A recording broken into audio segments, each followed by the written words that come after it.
اسی نے انسان کو ٹھیکرے کی طرح کھنکھناتی مٹی سے بنایا اور جنات کو آگ کے شعلے سے پیدا کیا، تو تم اپنے پروردگار کی کون کون سی نعمت کو جھٹلاؤ گے؟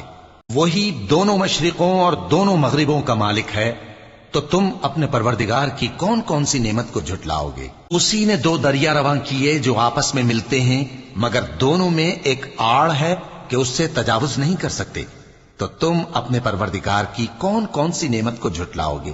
ان دونوں دریاؤں سے موتی اور مونگے نکلتے ہیں، تو تم اپنے پروردگار کی کون کون سی نعمت کو جھٹلاؤ گے؟ اور جہاز بھی اسی کے ہیں جو سمندر میں پہاڑوں کی طرح اونچے کھڑے ہوتے ہیں، تو تم اپنے پروردگار کی کون کون سی نعمت کو جھٹلاؤ گے؟ جو مخلوق زمین پر ہے سب کو فنا ہونا ہے، اور تمہارے پروردگار ہی کی ذات جو صاحب جلال و کرم ہے باقی رہے گی، تو تم اپنے پروردگار کی کون کون سی نعمت کو جھٹلاؤ گے؟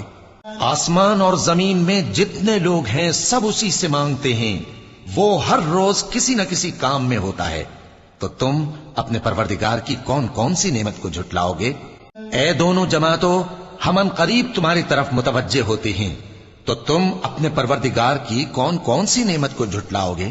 اے گروہ جن و انس، اگر تمہیں قدرت ہو کہ آسمان اور زمین کے کناروں سے نکل جاؤ تو نکل جاؤ، اور زور کے سوا تو تم نکل سکنے ہی کہ نہیں، تو تم اپنے پروردگار کی کون کون سی نعمت کو جھٹلاؤ گے؟